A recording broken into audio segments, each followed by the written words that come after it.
آج ہم پاکستان کی ایک ایسی کمپنی کا جائزہ لے رہے ہیں جو ہماری صحت کے لیے انتہائی اہم ہے، دی سرل کمپنی لمیٹڈ۔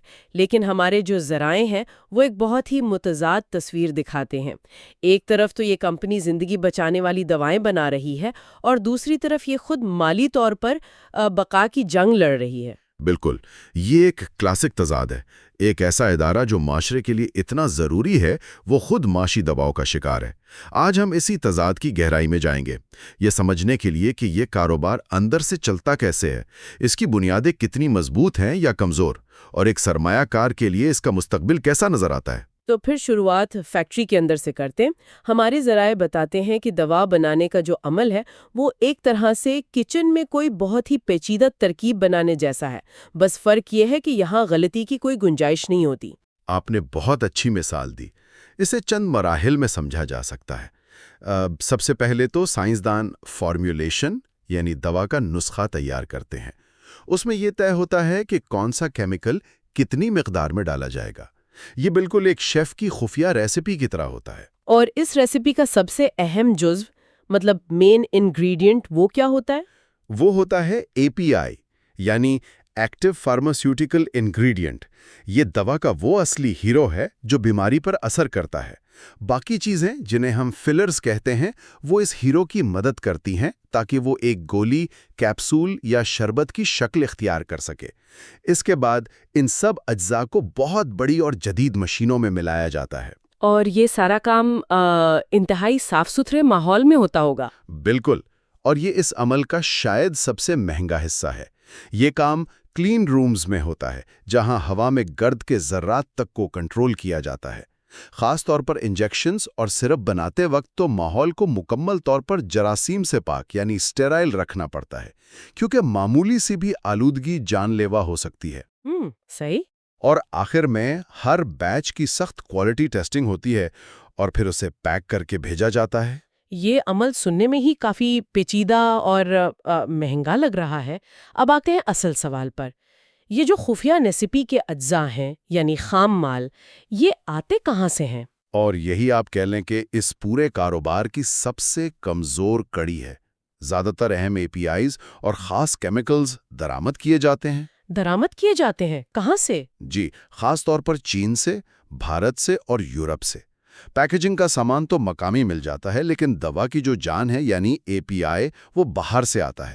اس کا مطلب یہ ہے کہ پاکستان کی پوری فارما انڈسٹری عالمی سپلائی چین پر بہت زیادہ انحصار کرتی ہے۔ ایک منٹ، اسے تھوڑا اور واضح کریں۔ کیا اس کا مطلب یہ ہے کہ اگر آج ڈالر 1 روپیہ بھی مہنگا ہو جائے تو سرل جو دوا کل بنا رہی تھی وہ اسے آج بنانے میں زیادہ مہنگی پڑے گی، چاہے فیکٹری کے اندر ایک پنکھا بھی نہ چلا ہو؟ آپ نے بالکل درست پکڑا ہے۔ یہی اس بزنس کا سب سے بڑا چیلنج ہے۔ کمپنی کی پیداواری لاگت کا ایک بہت بڑا حصہ درآمدی خام مال پر مشتمل ہے۔ جیسے ہی روپیہ کمزور ہوتا ہے، ان کی لاگت آسمان پر پہنچ جاتی ہے، بھلے ہی وہ مقامی طور پر ہر چیز کو ویسے ہی چلا رہے ہوں۔ اچھا۔ اور اس کے اوپر مقامی سطح پر بجلی اور گیس کی قیمتیں جو فیکٹری چلانے کے اخراجات کو مزید بڑھا دیتی ہیں۔ تو ایک طرف ڈالر کا دباؤ اور دوسری طرف مقامی توانائی کے اخراجات، یہ تو دوہری مار ہے۔ جی، انہیں کنورژن کاسٹس بھی کہتے ہیں۔ کچن والی مثال پر واپس جائیں تو یہ ایسا ہے جیسے آپ نے آٹا اور چینی تو خرید لی، لیکن اب آپ کو ایک جدید ترین اوون چاہیے، اسے چلانے کے لیے بجلی اور ایک ماہر شیف کی ضرورت ہے جو اس سے کیک بنا سکے۔ فارما انڈسٹری میں یہ اوون یعنی مشینری اور شیف یعنی ماہر عملہ بہت مہنگے ہوتے ہیں، اور انہیں چلانے کی لاگت بھی بہت زیادہ ہے۔ تو ان تمام اخراجات اور درآمدی انحصار کو دیکھتے ہوئے ایک سرمایہ کار کو کن چیزوں پر سب سے زیادہ نظر رکھنی چاہیے؟ بنیادی طور پر 2 محاذوں پر نظر رکھنی ہوتی ہے۔ پہلا ہے لاگت کا محاذ، جس پر ہم نے ابھی بات کی۔ اس میں ڈالر کی قیمت اور عالمی مارکیٹ میں APIs کی قیمتیں سب سے اہم ہیں۔ ان پر نظر رکھنے سے آپ اندازہ لگا سکتے ہیں کہ کمپنی کا منافع آنے والے وقت میں بڑھے گا یا کم ہوگا۔ اور دوسرا محاذ کون سا ہے؟ دوسرا اور شاید اس سے بھی زیادہ اہم محاذ ہے ریگولیٹری ماحول، اور یہاں سب سے بڑا نام ہے ڈریپ کا، یعنی drug regulatory authority of Pakistan. DRAP کا کردار کتنا اہم ہے؟ میرا خیال تھا وہ تو صرف کوالٹی چیک کرتے ہوں گے، ہے نا؟ نہیں، ان کا کام اس سے کہیں زیادہ پیچیدہ ہے۔ دیکھیں، ڈریپ کا کام ایک بہت مشکل توازن قائم رکھنا ہے۔ ایک طرف عوام کو سستی دوائیں فراہم کرنی ہیں تو وہ قیمتیں بڑھنے نہیں دینا چاہتے۔ دوسری طرف سرل جیسی کمپنیاں ہیں جن کی لاگت ڈالر کی وجہ سے مسلسل بڑھ رہی ہے اور وہ قیمتیں بڑھانا چاہتی ہیں تاکہ کاروبار چلتا رہے۔ یہ کشمکش کمپنی کے منافع کے لیے سب سے اہم ہے۔ یعنی ڈریپ ایک طرح سے ریفری کا کردار ادا کر رہا ہے حکومت اور فارما کمپنیوں کے درمیان۔ بالکل، اور اس ریفری کا کوئی بھی فیصلہ میچ کا پاسا پلٹ سکتا ہے۔ مثال کے طور پر ہمارے ذرائع بتاتے ہیں کہ حال ہی میں حکومت نے کچھ ادویات کی قیمتوں کو ڈی ریگولیٹ کیا، یعنی کمپنیوں کو اپنی مرضی سے قیمت طے کرنے کی اجازت دی۔ اچھا۔ جی، تو جن کمپنیوں کے پاس وہ دوائیں تھیں ان کے منافع میں فوری طور پر اضافہ ہوا۔ اس لیے ایک سرمایہ کار کے لیے بزنس ریکارڈر جیسے اخبارات اور ڈریپ کی ویب سائٹ پر نظر رکھنا انتہائی ضروری ہے۔ یہ لاگت اور ریگولیشن کا پورا کھیل کو تھیوری میں سمجھ آتا ہے، لیکن عملی طور پر اس کا کمپنی کے کھاتوں پر کیا اثر پڑا ہے؟ اعداد و شمار کیا کہانی سناتے ہیں؟ اور یہاں آ کر کہانی مزید دلچسپ ہو جاتی ہے۔ اس کے لیے ہم مجموعی منافع یعنی گراس مارجنز کو دیکھتے ہیں۔ جب ڈالر مہنگا ہوتا ہے اور ڈریپ قیمتیں بڑھانے نہیں دیتا تو منافع سکڑ جاتا ہے۔ پچھلے 5 سال میں سرل کی آمدنی تو بڑھی ہے لیکن منافع میں شدید اتار چڑھاؤ دیکھا گیا ہے۔ کتنا شدید؟ کیا کمپنی منافع میں ہے بھی یا نہیں؟ ہمارے پاس جو تازہ ترین اعداد و شمار ہیں ان کے مطابق پچھلے 12 مہینوں یعنی ٹی ٹی ایم میں کمپنی کو تقریباً 903 ملین روپے کا خالص نقصان ہوا ہے۔ 903 ملین روپے کا نقصان؟ یہ تو بہت بڑی رقم ہے۔ اس سے تو لگتا ہے کہ کمپنی شدید بحران میں ہے۔ بظاہر تو ایسا ہی لگتا ہے، لیکن اب آتا ہے کہانی کا سب سے حیران کن موڑ۔ اس بھاری نقصان کے باوجود اسٹاک مارکیٹ میں اس کمپنی کی کل مالیت یعنی مارکیٹ کیپٹلائزیشن تقریباً 64 ارب روپے ہے۔ یہ بات ہضم کرنا تھوڑا مشکل ہے۔ مطلب مارکیٹ ایک ایسی کمپنی کو 64 ارب روپے کی ویلیو دے رہی ہے جو پیسے کما نہیں رہی بلکہ گوا رہی ہے۔ کیا یہ ایک خطرناک سگنل نہیں ہے، یا سرمایہ کاروں کو کچھ ایسا نظر آ رہا ہے جو ہمیں ان اعداد و شمار میں نظر نہیں آ رہا؟ آپ نے وہ سوال پوچھا ہے جو ہر سمجھدار سرمایہ کار کے ذہن میں آنا چاہیے۔ یہاں ایک بہت دلچسپ بات سامنے آتی ہے۔ یہ تضاد ہمیں بتاتا ہے کہ سرمایہ کار کمپنی کی موجودہ حالت پر نہیں بلکہ اس کے مستقبل کے امکانات پر داؤ لگا رہے ہیں۔ وہ اس کے برانڈ، اس کی متنوع مصنوعات اور اس امید پر سرمایہ کاری کر رہے ہیں کہ یہ بحران سے نکل آئے گی۔ صحیح۔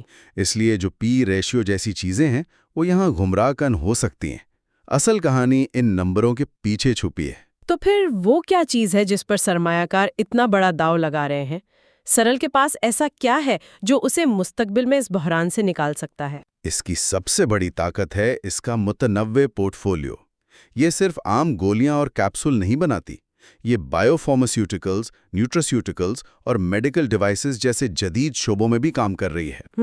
یہ تو اہم بات ہے۔ جی، اور یہ پاکستان میں ایک بہت بڑا اور قابل اعتماد برانڈ ہے۔ اس کی برآمدات بھی کافی ہیں جو کل آمدنی کا تقریباً 11% ہیں۔ یہ برآمدات انہیں قیمتی ڈالر کمانے میں مدد دیتی ہیں جو درآمدی لاگت کے خلاف ایک طرح کا دفاع ہے۔ آپ نے کچھ نئے نام لیے، بائیو فارماسیوٹیکلز اور نیوٹراسیوٹیکلز۔ یہ کیا ہیں اور یہ اتنے اہم کیوں ہیں؟ یہ مستقبل کے موقع ہیں۔ پہلا ہے بائیو سیملرز یعنی بائیو سیملرز کا شعبہ۔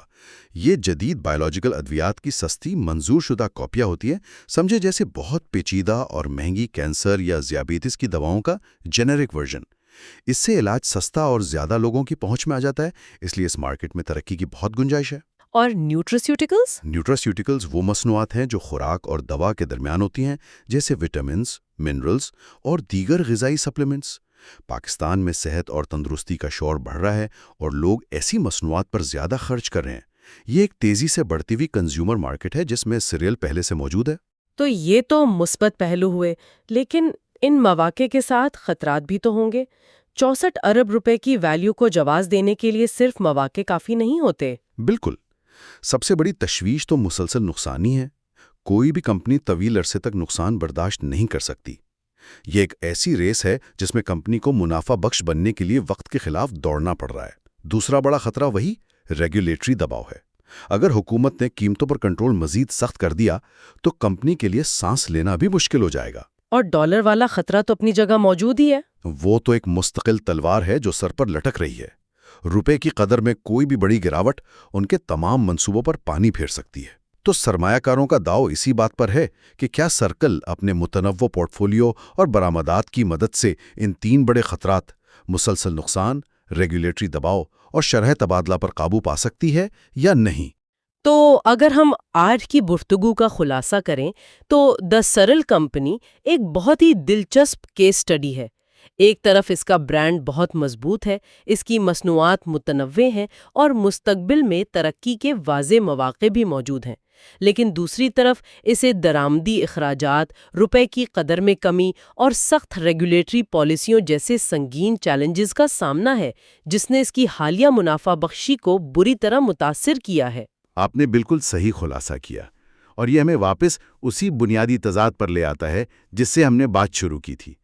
ایک طرف یہ کمپنی عوام کو ضروری ادویات فراہم کر رہی ہے جو ایک سماجی خدمت بھی ہے، دوسری طرف یہ ایک ایسا کاروبار ہے جو بہت مشکل معاشی حالات سے گزر رہا ہے۔ اس پر غور کرنے کے لیے ایک آخری خیال یہ ہے کہ ایک ایسی کمپنی جو عوامی صحت کے لیے اتنی اہم ہو، وہ عالمی سپلائی چین پر انحصار اور مقامی معاشی عدم استحکام کی تلخ حقیقتوں کے ساتھ اپنے مشن میں توازن کیسے قائم کرتی ہے؟ یہ سوال صرف سرمایہ کاروں کے لیے نہیں بلکہ پالیسی بنانے والوں اور خود عوام کے لیے بھی ہے کہ ہم اپنی اہم صنعتوں کو کیسے محفوظ رکھ سکتے ہیں۔